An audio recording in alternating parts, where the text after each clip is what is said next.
Hello and welcome back to Cinder and Salt. I am Kristy Sturdivant and I am here today with Candace Bethel, and we have a new topic to talk about. How are you doing, Candace? I am doing great today and excited about our topic. How are you doing today, Christy?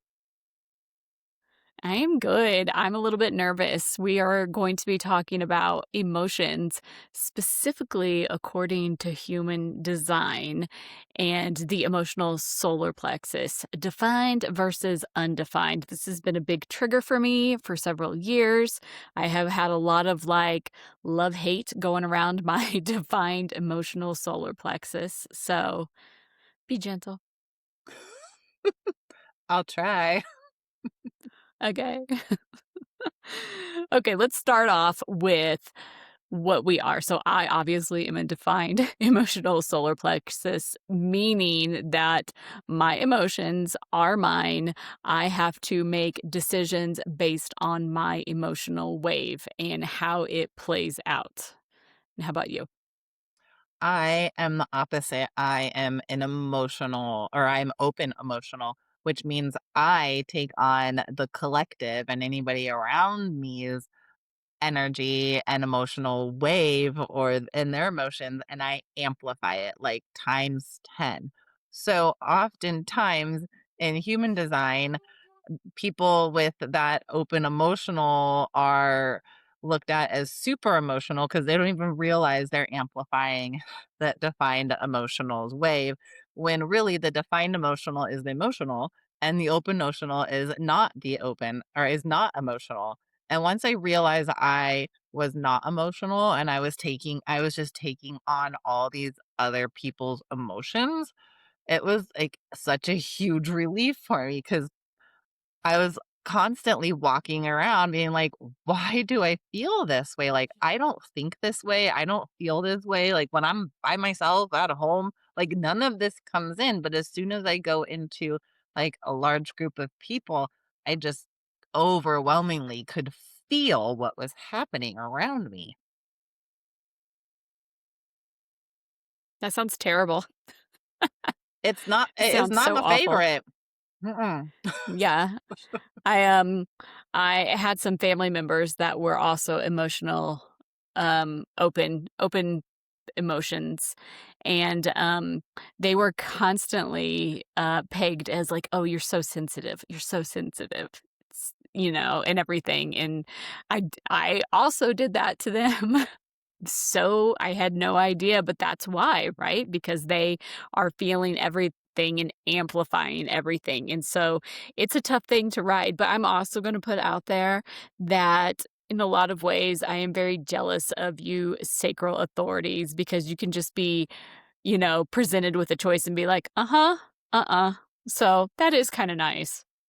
I know it sucks dealing with the emotions and everything, but at the same time, it would be nice to just say, like, "Hey, you want pizza tonight?" And not have to, emotionally go through the choices real quick.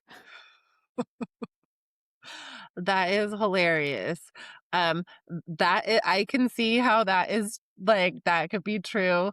Um, some of us have to learn our yes and no response with our sacral. That one has been hard for me, and oftentimes, um, we are around people that will not ask us yes or no questions. So no, oftentimes nobody's just asking me if I want pizza for dinner, which I can easily just say yes or no. Most of the time, people are saying, "What do you want for dinner?"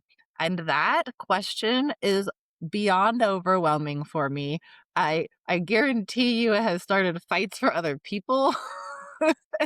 Like, there's I the see it. reason is because it's too much information to think about. Our brain literally starts racking every single possibility that we could come up with, and we realize far too quick that there's too many options. And so, if somebody literally asks me, "What do I want to eat?" Sometimes I become not hungry within 30 seconds because there's too much information, and now I don't wanna eat. Yes, I imagine as a sacral authority, I would probably make, like, a sign that I just carried up and said, like, "Yes or no questions only." Just so I could immediately make a decision. All But right, that's neither generators. here nor there.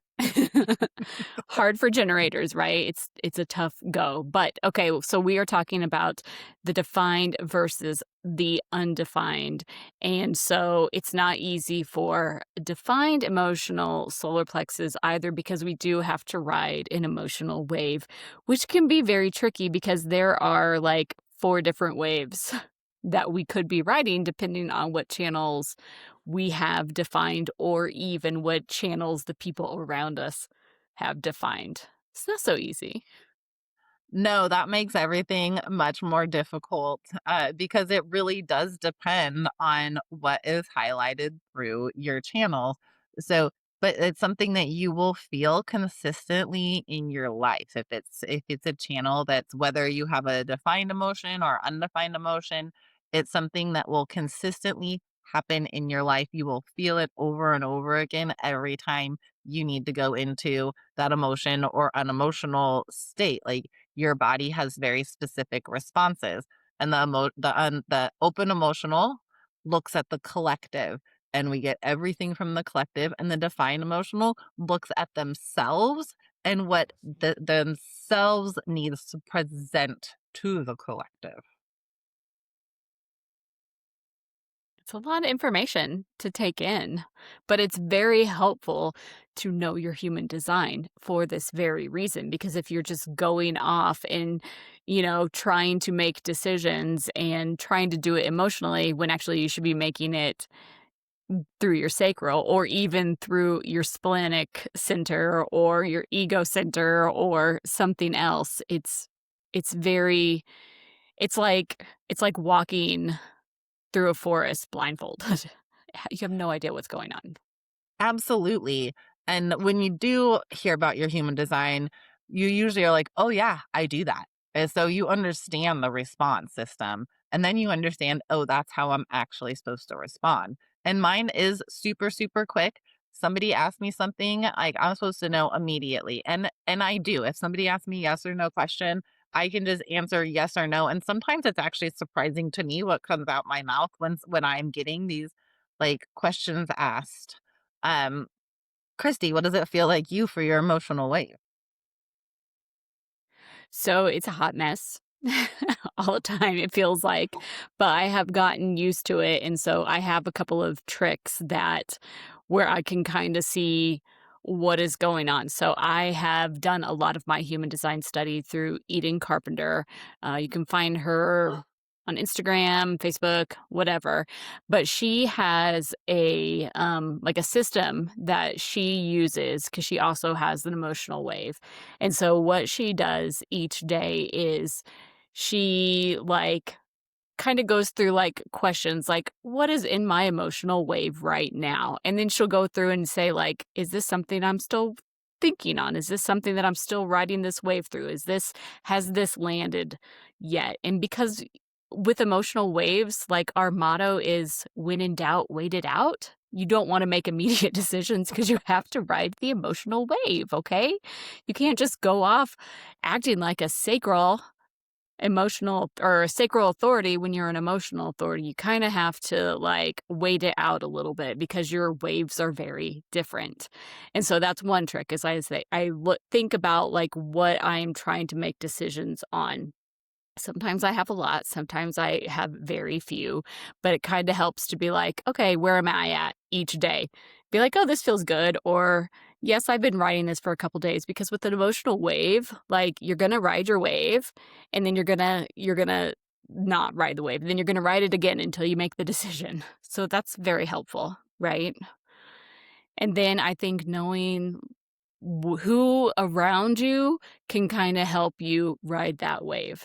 So my husband, who is also an emotional authority, he has what is called the source wave because he has the channel that's between the sacral center and the emotional solar plexus. And so his wave is like very, very steady. It's very, very chill. And so when I'm around him, I can make my decisions a lot faster because I can feel his wave and be like, oh, okay, okay. But when I'm around my youngest, his are just like mine. And so we're like all over the place. So it really depends. You have to really experiment and you have to really like be very conscious of what is coming into your aura. It's a trip. Yeah, thank you for that, Kristy, because I'm open. Like, I only have theories really on how the the defined emotional works. And and it like again, it is so important to know your human design because it helps you with your response system. And the one thing that we have control over is how we respond to people, how we react, how we respond.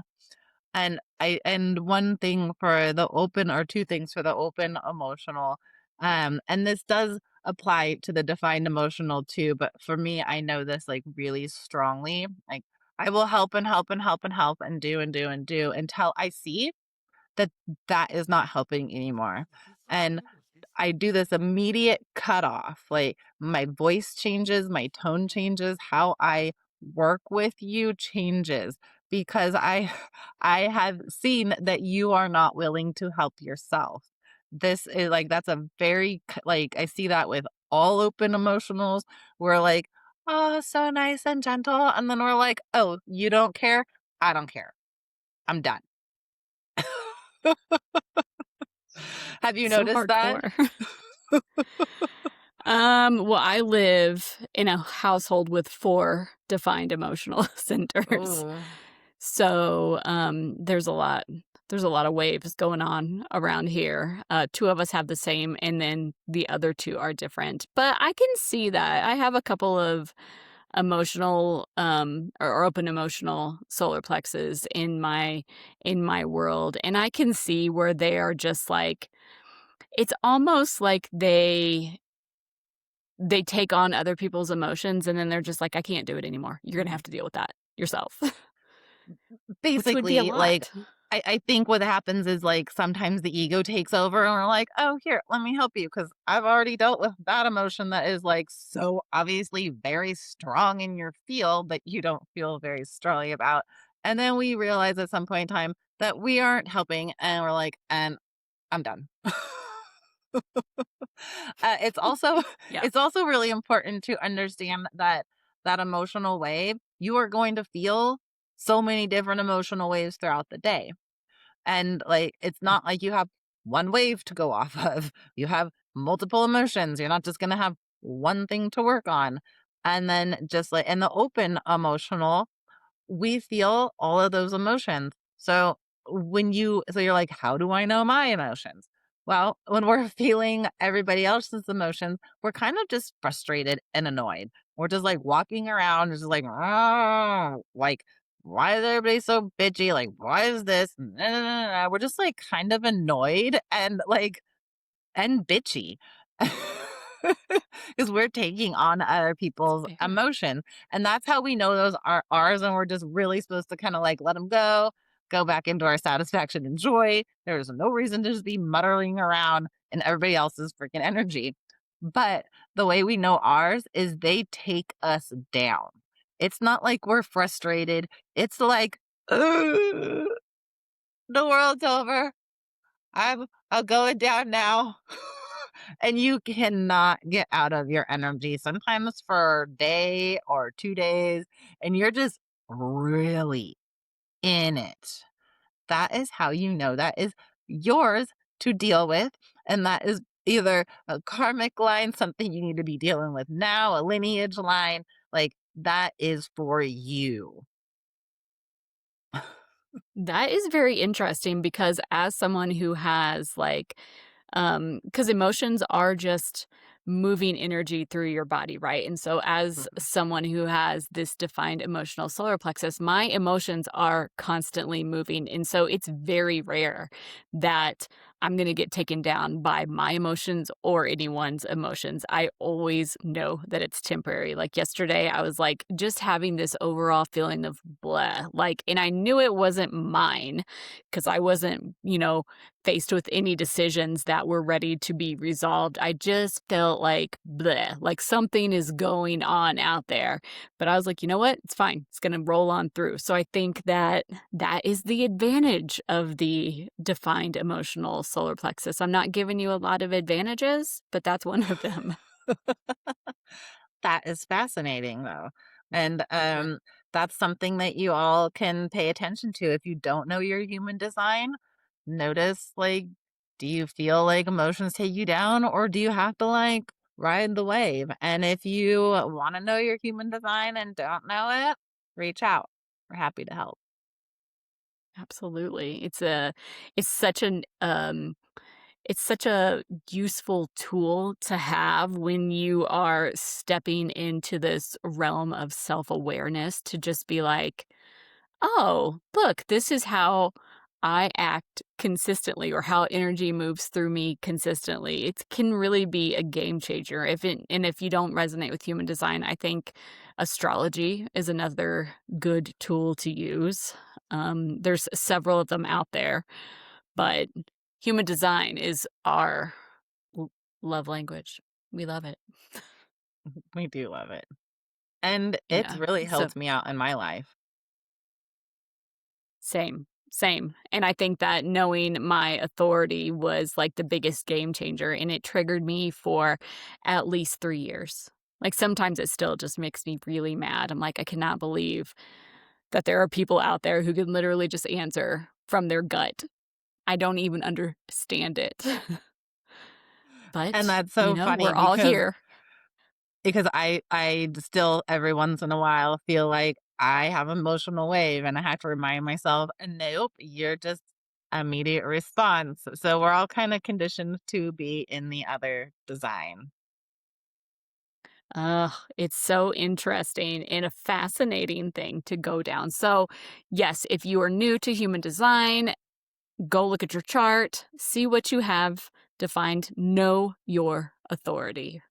Know your authority. Mhm. So It's like the most important. important thing, I think, other than your type, right? Yeah, absolutely. Yeah, but don't let the open emotional center get you down. Don't let the defined emotional center get you down either. We are No, all they here for are a reason. actually, beautiful superpowers for everybody, like, each design is, like, meant for you to learn that way and to flourish in it, and like, be that person for the other people that need to learn those those skills and those lessons, so we're here for each other. Yeah. Yeah. I love that. Mhm. So good. All right. Anything you want to end with? Like, we have a lot of thoughts on emotions. So, this is not going to be the only time we ever cover the topic of emotions, but we did have to touch on emotions, human design style first. No, the only thing that I would, say is that tune in to next week because we are going to talk to you about how your emotions are your choices, and why are you making them? Why are you making these choices with your emotions? That's a good ending point right there. And so stay tuned for that, and we will see you guys later. Bye. Bye.